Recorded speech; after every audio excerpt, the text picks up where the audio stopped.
O curso Dominando o Frappé do Básico ao Avançado. Hoje a gente vai continuar, né, a parte 2 de criando um app do zero com o Frappé Framework. E vamos para a definição do que é um aplicativo para o Frappé, tá?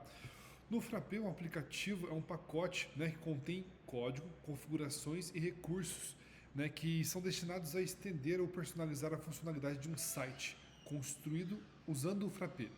Então, assim, basicamente é como se fosse a unidade básica de desenvolvimento nesse framework, tá? Permitindo que a gente desenvolva, crie e organize novas funcionalidades de uma forma reutilizável.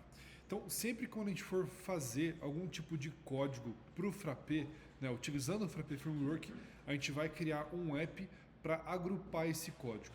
Seja a criação de um novo doctype, de uma nova página, de um novo relatório, ou seja, por exemplo, até mesmo a customização de alguma funcionalidade que o Frappé, né, que o framework nos fornece de forma ali nativa. Então, tudo isso, para isso a gente tem que criar um app para fazer, né, essa inserção dos códigos ali dentro. Como que a gente cria? Primeiro, vamos verificar se a gente está na pasta do Bench. Tem que todas as funções que a gente executa Bench, alguma coisa, nós temos que estar na pasta Bench. E depois a gente executa a função para criação de app, que é Bench new app, nome do app.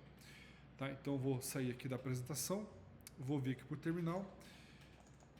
Para você saber se você está numa pasta Bench, coloca Bench find ponto.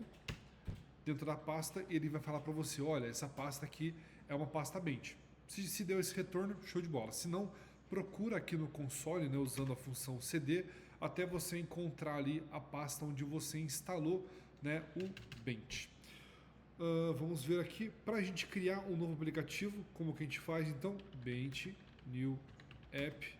Vamos colocar aqui Library Management. Library Management. Beleza. Deu Enter, você vai ser prontado. Qual o nome que você quer do seu aplicativo? O default é o nome do app ali com caixa alta, vou deixar aqui. Descrição do nosso aplicativo. Vou colocar aqui curso dominando Frappé do básico ao avançado. Show de bola. Publisher Guilherme Bolinsenha. Meu e-mail guia@bolinsenha.com. A padrão é MIT. Podemos deixar dessa forma por enquanto. Não vou entrar em detalhes disso daqui agora. E gostaria de criar um GitHub Workflow Action, sim, para unit tests. Aqui eu recomendo vocês colocarem sim, mas depois eu vou explicar com um pouquinho mais de calma o que isso significa. Quando você clicar sim, o que vai acontecer? Ele vai criar aqui o nosso aplicativo, né? Então assim, vai ser o nosso aplicativo não tem nada de assets dentro dele, então essa questão aqui é bem rapidinha de criação, não tem nenhum repositório Python ou JavaScript, então ele vai rapidamente ser criado também, e é isso. Então assim, basicamente agora o que a gente vai visualizar? A gente vai visualizar a estrutura do nosso... você pode ver que agora a nossa pasta apps, ela tem a pasta Frappé, que é o framework padrão, e a Library Management, que a gente acabou de criar. Quando a gente abre ela, a gente tem a seguinte estrutura. Nós temos aqui o git ignore, que é, se você conhece o git, ele é algumas instruções de arquivos que nós devemos ignorar, né, ao enviar ali informações para o nosso repositório git. O MIT license que a gente puxou lá, ele é colocado aqui dentro. Essa aqui são algumas instruções de instalação do nosso aplicativo, conforme a gente configurou lá, né, naquele prompt. Então a gente tem aqui o nome do nosso app, o autor, o e-mail do autor, a descrição que a gente colocou, alguns requires, alguns requerimentos ali necessários, o readme, que é esse cara aqui embaixo, que não tem nada por enquanto, mas depois a gente vai trabalhando ele melhor, e algumas dependências que são necessárias ali para a instalação. Tá certo? Então assim, por enquanto nós não vamos mexer nisso daqui, mas é a parte básica de instalação do nosso app. O que eu quero desprender um pouquinho de tempo para vocês é justamente aqui nessa pastinha, que essa pasta é de fato onde ficam ali as principais informações e onde a gente vai mais trabalhar, né? Então, aqui dentro da pasta config, deixa eu só pegar aqui para vocês.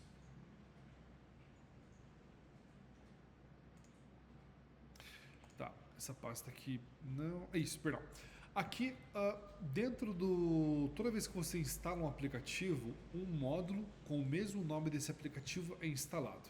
Vou entrar em detalhes sobre módulos, que eles significam, né, futuramente, mas basicamente os módulos nós podemos, dentro de um aplicativo, agrupar doctypes, pages, reports e todas as funcionalidades que o framework nos possibilita em módulos. Então esses módulos eles ficam em pastinhas aqui dentro da nossa pasta principal do nosso aplicativo, tá certo? Então nós temos apenas um módulo por enquanto e vamos ter aqui nessa parte básica, nós vamos criar outro. Então todos os doctypes que a gente criar vão ficar aqui dentro. A pasta public é onde ficam todos os assets, sejam eles JavaScript ou arquivos de estilo que a gente colocar dentro do nosso aplicativo, e também eu utilizo ela para colocar algumas imagens, porque essa pasta assets depois ela fica disponibilizada de forma pública, né? Tanto que é pública aqui, ela fica disponibilizada de forma pública, então aqui eu só coloco alguns arquivos que são realmente necessários estarem públicos. Vou entrar em detalhes mais sobre isso depois. Mas o principal dos JavaScript e Pythons que a gente fizer, os estilos, podem ser colocados dentro dos módulos também. Mas imagina que a gente tem a logo do nosso app, que a gente quer colocar ali para sobrescrever a logo principal do framework e aparecer em todos os locais. A gente tem que colocar a logo aqui. Vou colocar uma folha de estilo para personalizar alguns botões, algumas coisinhas do nosso framework. Colocamos ele aqui, porque precisa ser acessado de forma pública e assim por diante. Tá bom? Dentro dos templates, a gente vai colocar todos os templates HTML em Jinja que a gente precisar para emular ou para utilizar o nosso sistema. Por padrão, dentro do framework, quando a gente desenvolve, nós geralmente colocamos, por exemplo, eu vou criar aqui um front-end personalizado, tirando aquilo que eu utilizo dentro do Frappé, né? Esse front-end ele vai executar ali algumas funções, ele vai mostrar uma tabela, enfim, aqueles componentes HTML, nós por padrão, né, a gente não coloca no código JavaScript, nós criamos um template e usamos o JavaScript para renderizar esse template, e esses templates são colocados aqui dentro. Também, por exemplo, se a gente utiliza em alguma coisa tipo disparo de e-mail ou coisas assim, que não pode ser configurado pelo front, a gente coloca aqui de fato para personalizar ali essa questão também, tá bom? Então os templates é para agrupar de fato ali os templates que nós vamos utilizar ali no nosso sistema. O www, aqui é uma coisa que a gente vai entrar em detalhes também, é a pasta que ela contém todas as páginas personalizadas do nosso site. Por quê? Como eu falei para vocês, acho que nos primeiros dias ali, o Frappé ele permite que você crie páginas HTML pelo front. Show, tranquilo, super tranquilo fazer isso. Mas tem algumas páginas que a gente precisa, por exemplo, de código ou de alguma ação, esse tipo de coisa, que o front-end fica um pouco limitado.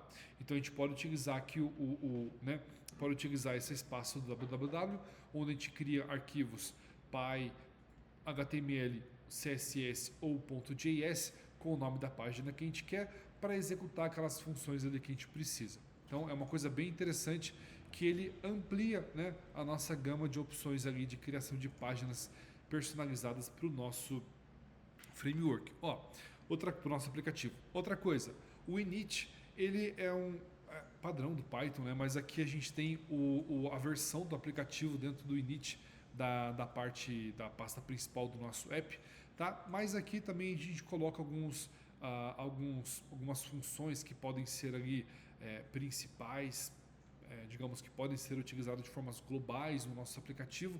Podemos utilizar aqui também para colocar isso. Podemos criar novas pastas, novos arquivos que a gente queira o tools.py para colocar as funções. Enfim, isso vai de cada um e da forma como você estruturou seu projeto, mas o init.py ele tem apenas a versão, mas você pode colocar outras coisas aqui também.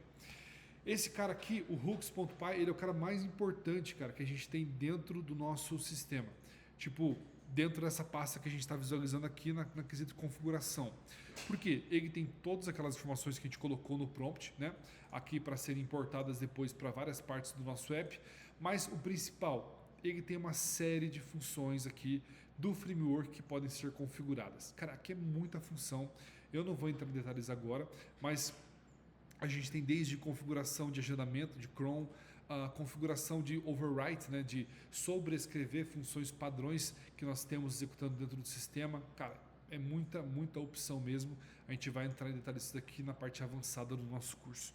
Mas saibam que o hooks ele é muito importante e todas as configurações que a gente for fazendo assim, que o framework nos possibilita pelo back, a gente pode utilizar, a gente vai configurar aqui para ativá-las. Tá certo? Então essa é a estrutura padrão do nosso app. A gente tem por fim aqui o módulos, que todos os módulos que a gente for criando, eles vão sendo colocados aqui dentro, e os patches. Os patches é o seguinte, é muito comum nos nossos aplicativos, futuramente a gente atualizar alguma estrutura de uma tabela, atualizar ali alguma coisa, e a gente tem que escrever patches para corrigir, né, o nosso banco de dados, por causa de alguma atualização que teve ali, nossa, que a gente fez por motivos técnicos ou por motivos de novas funcionalidades. E daí sempre preciso rodar algum código toda vez que alguma versão é lançada, né? Eu escrevo um código, coloco dentro de uma pasta patches e eu vinculo isso daqui aqui dentro para que o patch execute na hora que eu atualizar o meu aplicativo, o meu site, né, com os meus aplicativos instalados. Então é uma coisa que a gente vai utilizar mais na parte intermediária, mas saibam que é para isso que ele serve. Então assim, só a questão eu falei da versão, eu acho que eu não entrei em detalhes aqui no init. Aqui de fato, conforme a gente for evoluindo a versão do nosso app, até a gente lançar ele vai ser 0.0.1. Depois que a gente lançar vai ser 1.0. Então aqui os patches eles rodam pelas versões e a versão do nosso app está aqui. Então se eu quero que um patch rode, eu vou atualizando a minha versão para aquela versão do patch e assim ele ir rodando sem problemas nenhum. Mas a versão também tem propósitos ali internos, né, de gestão da versão do nosso aplicativo. Então, basicamente, gente, nós temos o nosso aplicativo criado agora, né? Esse aplicativo ele já está de fato ali pronto para a gente começar. Ele já está pronto de fato para a gente começar a fazer o desenvolvimento de funcionalidades nele. E é isso. Agora a próxima aula vai ser sobre criação de um site. Obrigado.